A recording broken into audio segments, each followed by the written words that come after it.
Қытай жібер! Геноцид тоқтат! Қытай геноцид тоқтат! Геноцид тоқтат!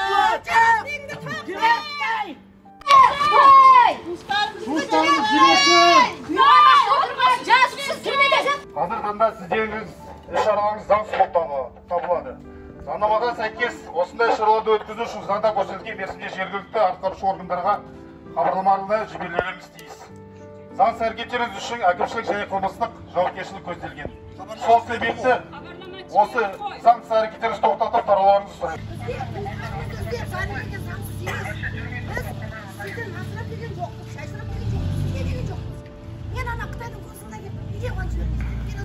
Екі бауырыменен анасының не жазығы бар Қытай.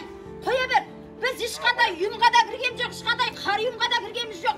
Осы түрктерде тұрған моншақты адам бейбіт түрде Қытайдан зардап шегуші. Ешқандай ізденіс жоқ. Мені басқа босат менің балаларымды. Шығар. Мен күресін тоқтатпаймын. 2018 жылдың наурыз айында Қытайдағы тұратын менің інім Баймұрат Наурызбекті Қытай үкіметі еш жазықсыз 1,5 жыл концлагерге қамап, артынан соттап жіберді. Інімді 10 жылға қамады дегенде, амалсыз інімді іздеуге мәжбүр болдым. Алғашында сол кездегі елбасымызға, президентімізге, халықаралық адам құқықтары қорғау ұйымдарына, біздің Қазақстан Республикасы Сыртқы істер министрлігіне хаттар жаздық. Дегенмен ешбір нәтиже болмады. Ең соңында осы Қытайдың консулдығына барып, інімді сұрауды жөн көрдім. 2021 жылдың 8 ақпанында бір топ аналар және басқа да аға бауырларымыз келді. Қытайда туысқандарын іздеген. Бүгінге дейін ол кісілермен бірге сол туысқандарымызды іздеп келеміз. Бүгінде ол кісілермен бірге шыққанымызға мінекей 550 күн болды. Өкінішке орай Қытайдың үкіметі, жалпы мынау Қытай консул тарапынан болса да, ешбір бүгінге дейін жауап берген емес. Бірақ бұл аналарымыздың, аға бауырларымыздың талабы, Қытай үкіметі қашан біздің жазықсыз қамауда тұрған туысқандарымызды босатып, елге жібермейінше біз бұл туысқандарымызды іздеу іс-әрекетімізді ешқашан тоқтатпаймыз, жалғастырамыз деген ұстанымда. Сол 2021 жылдың 8 ақпанынан бастап бұл кісілер Қытай консулының алдына барып туысқандарын іздеп келеді. Жастарының үлкендігіне қарамастан, тіпті біздің Алматыдағы ауа райының да қолайсыздығына қарамастан, қысты күні қатты бізде суық, аяз кездерге қарамастан, жаздың шылыңгырсыздығына қарамастан, бұл кісілер бір күнде тоқтамай туысқандарын іздеудің жолында аянбай күш салып келеді. Әрине бастабында көптеген қиыншылықтар болды. Біздің полицейлер тарапынан бұл кісілер бірнеше мәрте ұсталды. Тіпті 4,5 миллионға дейін айыппұлдар да салынған кезі болды. Менің өз басымды 2 рет қамауға алған кезде болды. Көптеген қиыншылықтар болды әрине, бірақ сол қиыншылықтардың бәрінен өттік деп есептейміз. Мен ең бірінші күннен бастап өзімнің інімді іздеп шыққан едім. Тіпті інімнің сол Қытайда түрмеде қалай отырғанын суреттеу мақсатында қол аяғыма кісен тағып шыққан кездерім болды. Бірақ қайта-қайта полиция ұстап шара қолданғандықтан мен енді ешбір бір заңды бұзу мақсатында тек қана осы шығып жүрген кісілерді өзімнің Facebook парақшамда осы кісілерді видеоға түсіріп, әуесқой блогер ретінде осы кісілердің күнделікті Қытай консулдығына барған жайттерін ылғи да тікелей эфирден видеоға түсіріп, хабар таратып келемін.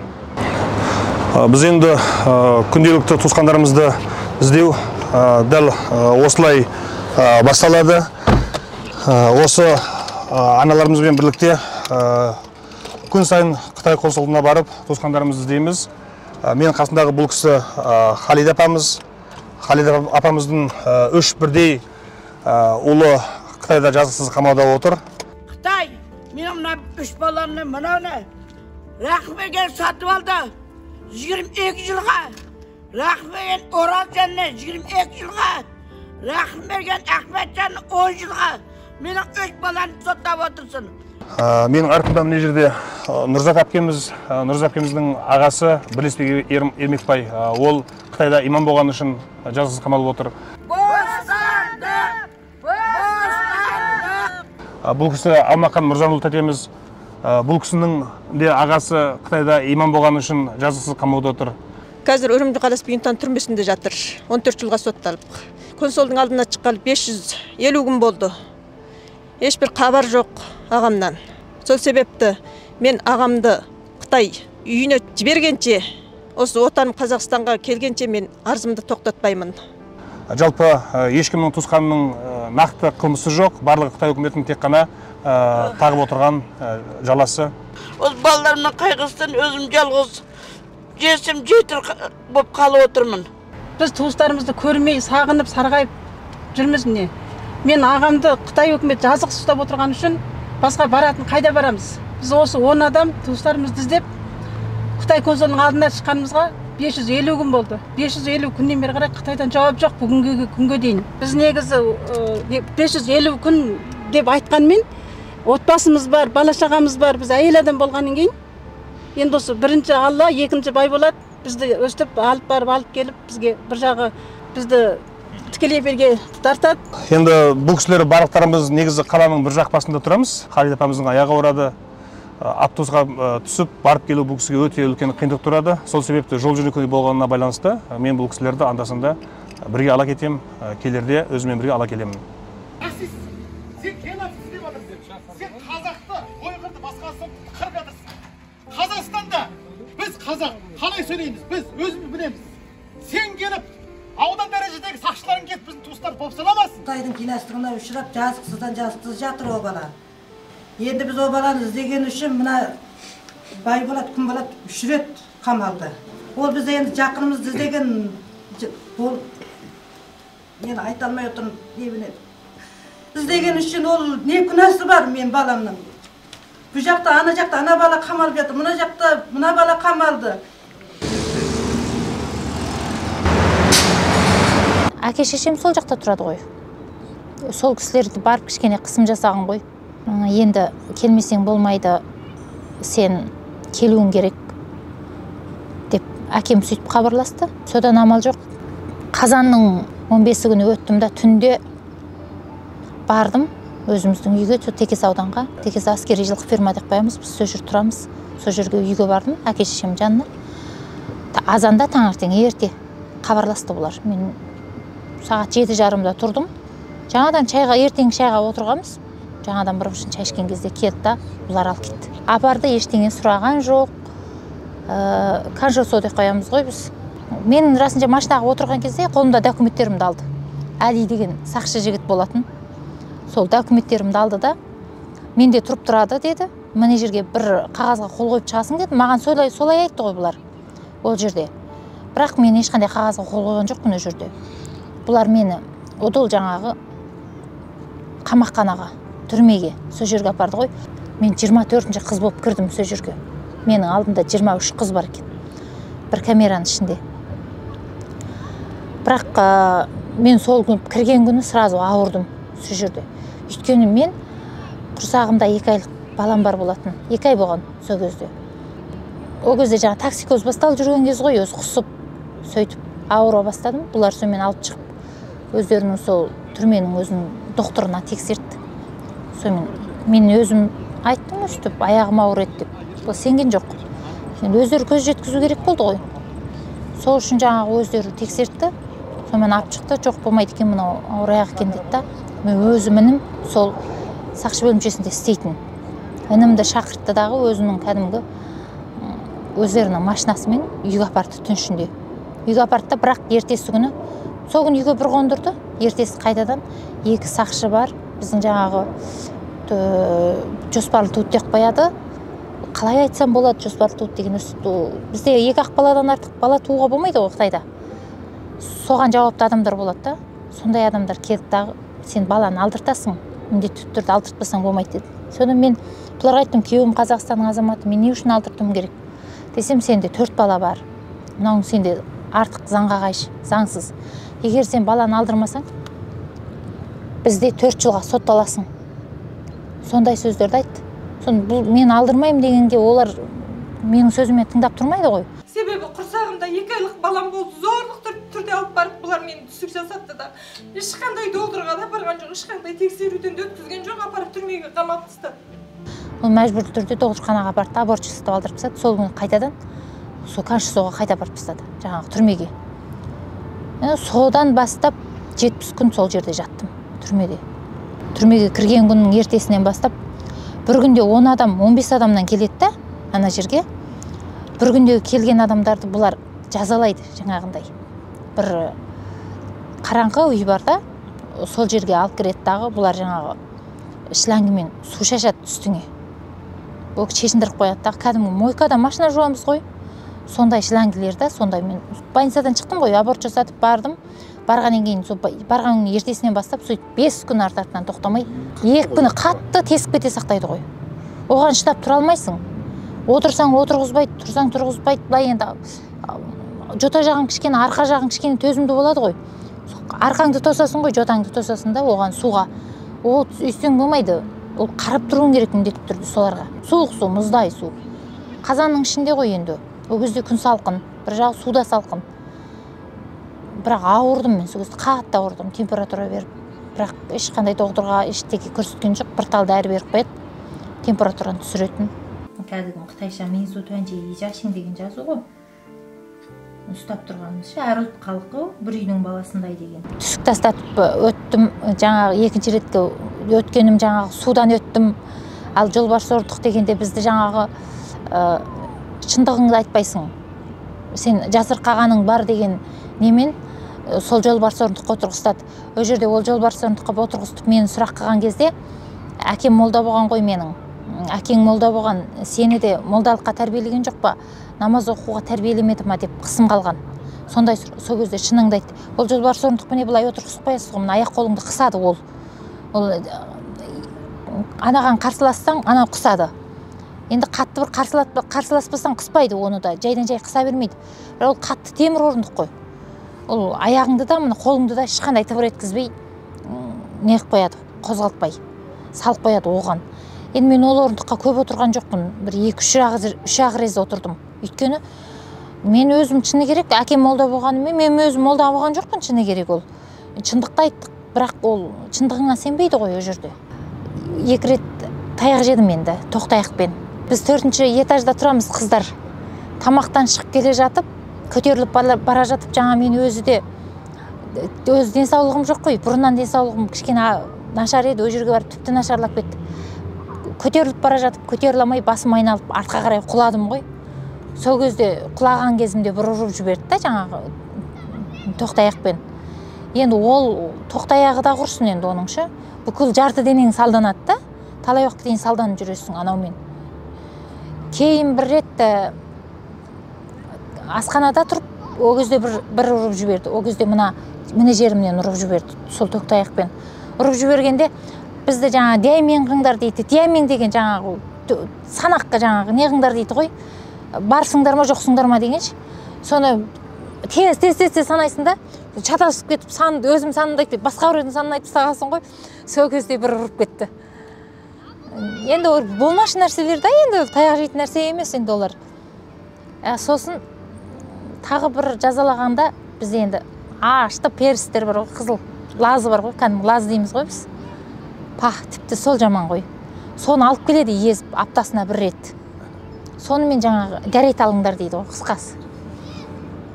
Енді ең қатты қинаған, өзімнің жаныма батып қиналған тек сол әлі есімнен кетпейді. Ол деген 3-4 күнге дейін оның аштысы қайтпай жүреді ғой. Ана өздері езіп әкеледі, ананы суға езетті әкеледі, туалетке кіргізеді, қасыңда қарап тұрады, төге алмайсың не? Төгіп жіберсең, ол жерде болмайды, сені басқаша жазалайды. Жоқ. Сосын біз түсетін астанок, мен түсетін астанок бар ғой. Сол астанокқа бірге түсті ғой, сен деге бар емес па? Өздері тырысып, айтам енді өздері тырысып, білмем жоғары мектеп оқу керек қой, сөйтсе қалмау керек та. Шығу керек та бір жерден. Кішкене өздері жетістікке жету керек. Біз ғой енді жоғарылап оқымадық. Кешкісін жинап алды бізді, өзі шығатын бір 5 адам. Өңкей қазақ, бәрі Қазақстан ілік шатыс, Қазақстанмен. Сонымен жинап алды дағы бәрімізді апарып, сендер қайтасыңдар үйге деді, болды. Бірақ қайтқазда бұл жерде ештеңе көрген жоқсыңдар деді ғой. Қысқасы ше, сен ана жерде балаңа да, әкеңе де, шешеңе де, күйеуіңе, жалпы күйеуіңе де деді ғой, ештеңе айтпайсың. Бұл жерде қандай үйрендің, не айтуың керек, білесің ба? Өзімізге сұрақ қойды ғой. Кереметте үйреніп шықтық, білім алып шықтық о жерден. Бізді сұмдық қарады деп. Сол сөзді өзімізге айтқызып тұр ғой. Олардың тыңдағысы келіп тұрған сол ғой. Енді айтып айтпасақ тағы болмайды ғой. Бір құшақ осындай қағазға жазғысты дағы Онда да жетістіріп шығарған жоқ. Әйтеу жаздыратын жаздырып, қол қойғызтатын, бармағын басқыстап.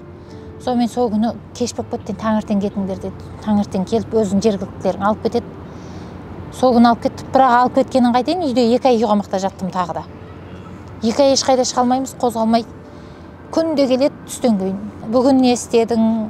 Әлгі үйреніп шыққандарың туралы ұмыт қалған жоқсың ба? Жаттап жүрсің ба?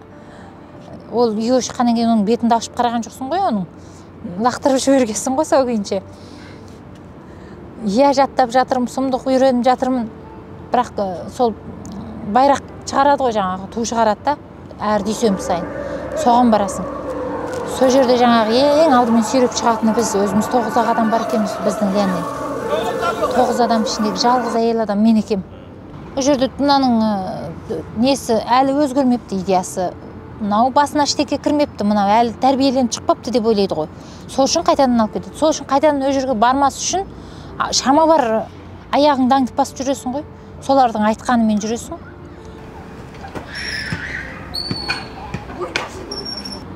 Туыс туған бірақ жылытты сені шығарып тастайды екен туыстықтан. Оны шығарып тастағанда қалай? Менің вообще телефон нөміріме дейін сақтамай қалған барлығы. Өшіріп тастаған. Ана әлеуметтік желі, мысалы, WeChat желісі бар ғой. Соның өзінен өшіріп тастаған ғой. Мынаның бәлесі тиеді деп тұр ғой. Маған бір бәлесі тиіп кетеді. Мен мынаумен байланысып қалсам, ертең мені де апарып қамап тастайды деген оймен сөйтіп туыстар отказ береді екен ғой. Шынын айтсам, жарты жылға дейін келе алмай жүрдім мен өзіме. Бұл жаққа келгенде. Мешіттегі азанның дауысы емес, телефонда қойып қояды ғой, 5 уақыт намаз оқитын кезде азанның дауысы. Ұйықтап жатып, чырт ұйқымнан оянам ғой, солардан. Скорый мен полицияның енді дауысы екеуі парық жоқ қой айналып келгендеш. Тура артымнан қуып келетқан сияқты ғой менің. Тарпа бастап тура мені барып қазір кісендеп әкететін сияқты болып. Қатты үрей. Ол тура маған сол менің бойымда жарты жылға дейін жүрді. Жарты жыл дегенде өзімді өзім ақырын өзіммен өзім сөйлестім ғой. Әй жоқ, сен о жақта жүрген жоқсың әлі.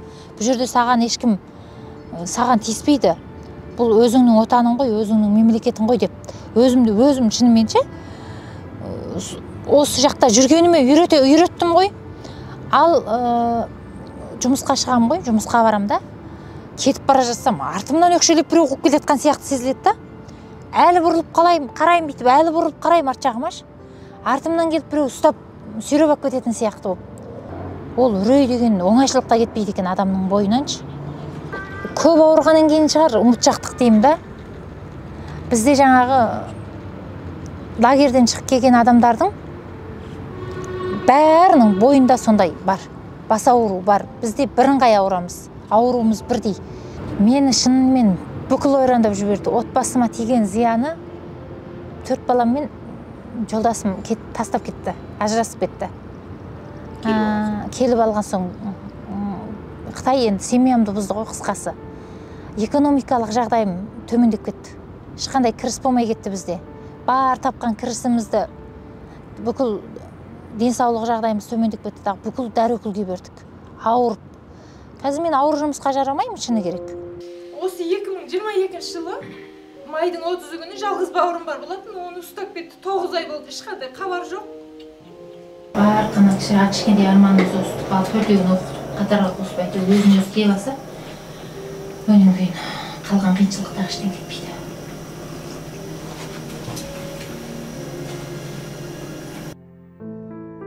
Содан дарбазаны сарылдап шығып едім. Осындай жүретін болдым де жарайды дедім. Қайтадан киім кидім. 2 қызым ұйықтап жүрді, оларға білдіргенмен жоқ. Әйеліме айттым, келді алып кететін болды мені деп. Сол бойынша шықтым, сонымен алып кетті ғой. Бізді негізгі қылмысымыз Қытайдың таққан қылмысы бірінші Қазақстанға келіп кету қылмысы екен. 2006-дан тартып Қазақстанға келіп кетіп жүрген туысшылар. Бір қылмыс. Екіншісі мен осы жаңағы араб әліппесін, араб жазуын, Құран сауатын болғандықтан осы жайлы. Үшіншісі жаңа мешітте жұмыс істегенім жайлы лагерге алып кетті. 2018 жылы 3 айдың 6 күні лагерге кіргізді. 350 күн шамасында сол лагерде жаттым, жер асты түрмесінде. Былай 4 метр, былай 8 метр түрменің ішінде 50 адамға дейін жаттық қой. Оның ішінің тазалығы өте нашар, ауру сырқау өте көп. Түн ішінде бірін-бірі күзету бар адамдардың. Жаңағы 300 ваттық лампішке бар жанып тұрған. Ол өшпейді. Жататын кеңі төсек жоқ, тар төсек, тар палазының үстінде жатамыз. Бізге тамақ бергенде осыншалық бір кесе жаңағы құйған, сілеудан құйған кесе ғой, былқылдақ бар. Қасық та сондай өте нашар қасық, былқылдап. Ана біріне бірі зақымды алуға болмайтын, бірін-бірі өлтірмейтіндей жағдайдағы қасық ол. Өнен кейін таңертеңгі ішетін тамағымыз 200 грамм қайнақ сумен бір тал мома. Түсте ішетініміз капусканың суыменен жаңағы аз наны бар, бір сұйық аш сияқты нәрсе береді. Кешке жақын кәуаның суын ішеміз. Соны береді. Сен бұл жерге алып келді қылмысыңды мойында дейді. Бізде не қылмыс бар десек, сонда біз сен қылмысың жоқ болғаннан кейін өкімет жаңылып алып келіп отырған ғой деп өзіңе пәле қылады. Сенің қылмысыңды біз айтып берейік деп өздері айтып береді жаңа қылмыстар. Сен ең бірінші жаңағы дін оқығансың, оның үлкен қылмыс. Сені 10 жыл, 15 жыл соттауымызға жетеді. Семьяңда намаз оқуының өзі қылмыс, бала шағаның алдында. Бұл жерде тек қана Қытайда жүңгө адамы, жүңгө тілі, жүңгө құрылысы деген ғана болады, басқа нәрсе болмайды. Бұрынғы заңның бәрі күшін жой, сенікі мынау бәрі қылмыс. Қылмысыңды мойында. Мойындасың да мойындайсың, мойындамаса мойындайсың дейді.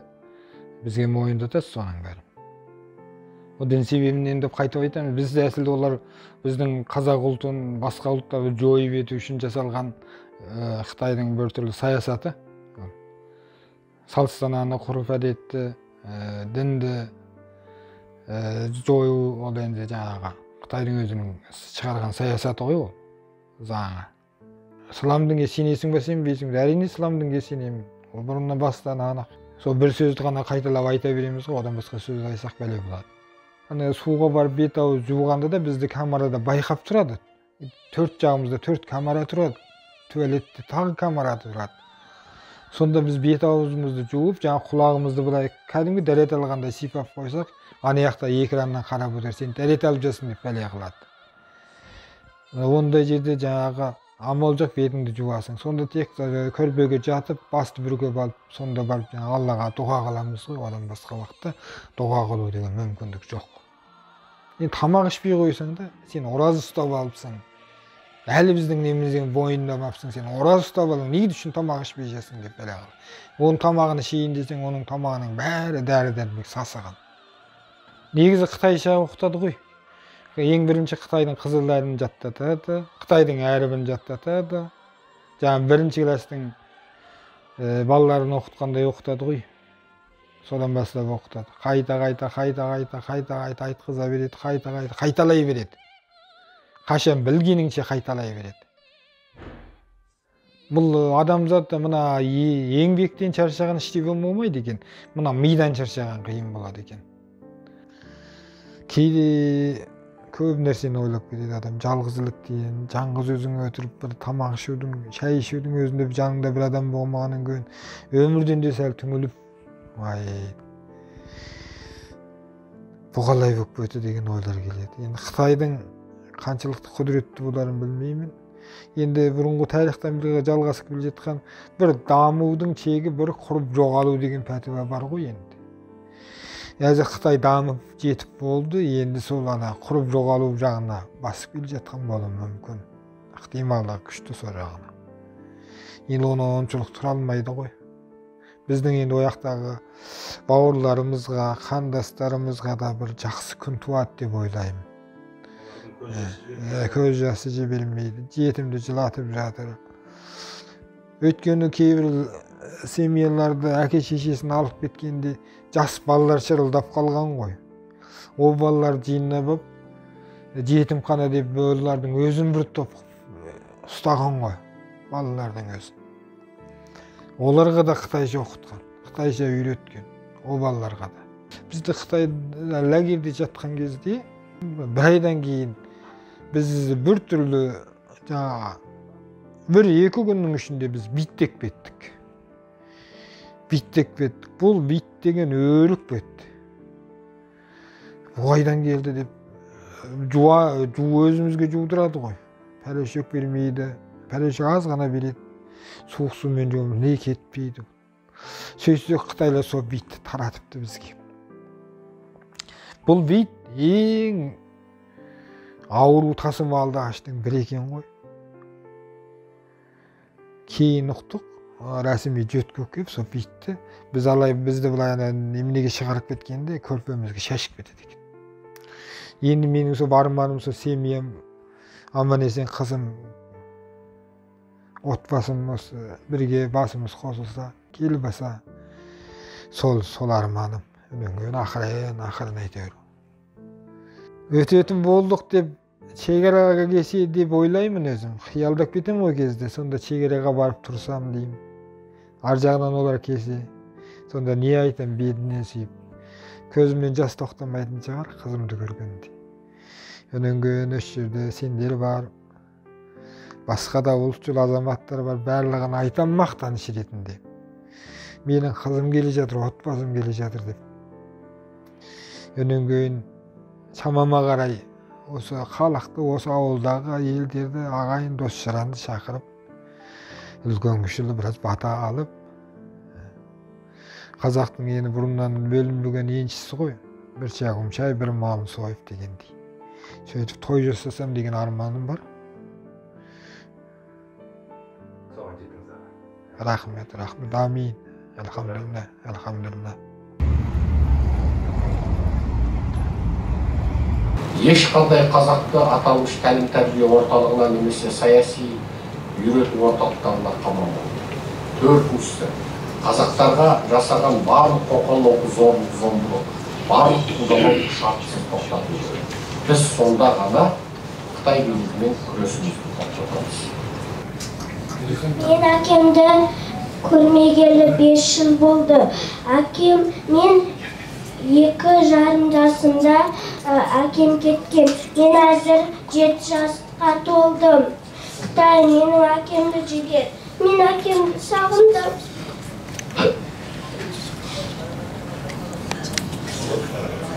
Шындығында оны қарасаңыздар, ол түнде әйелдерді қорлайтын, зорлайтын сондай орталық болған. Мысалы Гүлзира Әуелхан сода 6 ай бойы тазалықшы болып жұмыс істедім деп куәгерліктен өтті.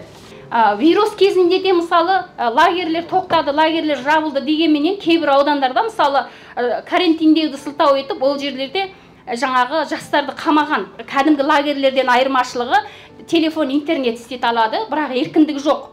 Тамағы жайсыз, 3 уақ белгісіз дәрекүлді со төбесінде қарап тұрып салып, бұларға тәжірибесі сынақ жасалған. Мысалы, Шапшалда сондай лагердің сынақ жасайтын алаңдары болған. Олар аз дегенде өз жерде 6 ай 5 ай жатып шыққан бізде фактілер бар. Балам кішкентай болатын, бесікте жатқан түн ішінде мен алып кетті. Омырауда қалды. Бірақ көрген азабым өте аянышты. Әзірдің өшіп, бала шағамды көре алмай отырып едім. Өзім келген бір 3 жыл болды. Бірақ өзім жалғыз жүрім әзір Қазақстанда. Әке шешемді сағынып, балаларымды сағынып жүріп, бала көтере алмау қаупім бар деп айтып отыр. Соңғы жыл әлі уайымдаймын. Күйеуім бала шағам әлі Қытайда келе алмай жатыр. Шешем келем десе паспортын бермей жатыр екен соған.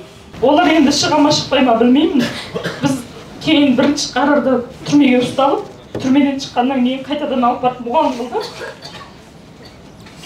Бірақ мұғалім болып қайтадан барған кездегі отырған оқушылардың көз жандары менің ойымнан әлі кетпейді.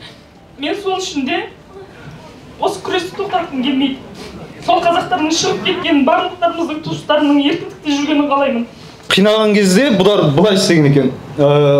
Сүйекті сындырмау керек, бірақ ұрған екен. 72 күн бойы ұйықтатқызбай. Біз жаңа айтқанда саяси партия болып құрыламыз дегеніміз ол жалпы дүниедегі қазақтардың қамы үшін әрине. Ол бір. Екіншіден, біздің Шығыс Түркістандағы бауырларымызды құтқару әрекетіміз жалғаса береді. Ол бұрынғыдан күшеймесе, әлсіремейді, оны біз ешқашан тоқтатпаймыз. Қайтқанда іздеміс жоқ, менде басқа. Босат менің балаларымнан шығар, мен күресін тоқтатпаймын.